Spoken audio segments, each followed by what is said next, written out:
Sir, recently Barkadat released a video saying that Hindu victimhood is false.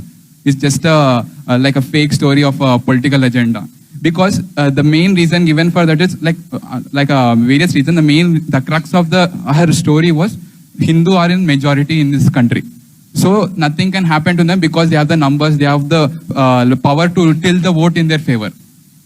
And also anyone who tries to argue against it is also branded as Savarna, entitled Brahmin, and other such things, sir.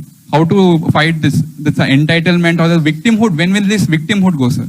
So, according to her, if you're in a majority, you can't be a victim. Correct? So, the converse of that statement is, if you're in a minority, you can never be the aggressor. You'll always have to be the victim. Correct? Are Brahmins in a majority or minority? Minority. So if Brahmins are in a minority, they could have never dictated terms to others. Is that the logic? Shall we agree with that? Anybody who is less in number and does not enjoy numerical superiority is never in a position of dominance. Correct? That's the assumption. Brahmins were never in a majority. Why do you keep blaming Brahmins? Why do you keep bashing Brahmins all the time if according to you, people who are in minority can never dominate others? It is not a question of numbers. What applies to Brahmins must also apply to others? Or is the logic different? If the logic is different, then it is convenience. Correct? I won't call it logic then. Correct? What was the number of Britishers when they left this country? Any guess? Lakhs. What was the population of this country when those people left this country? 30 crores. Correct? Even today, Britain does not have that kind of population. We are very good at breeding. Right?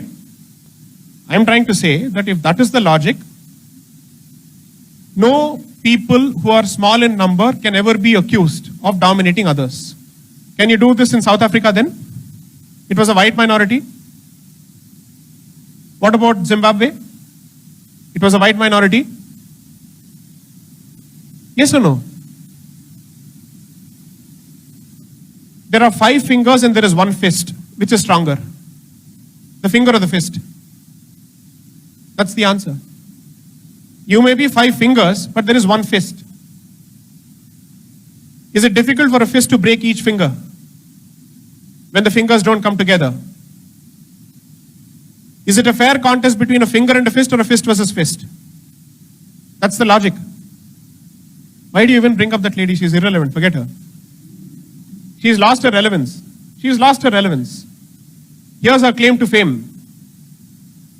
She has blood of soldiers on her hands, both during Kargil and 26/11. She's the last person who should speak about the country.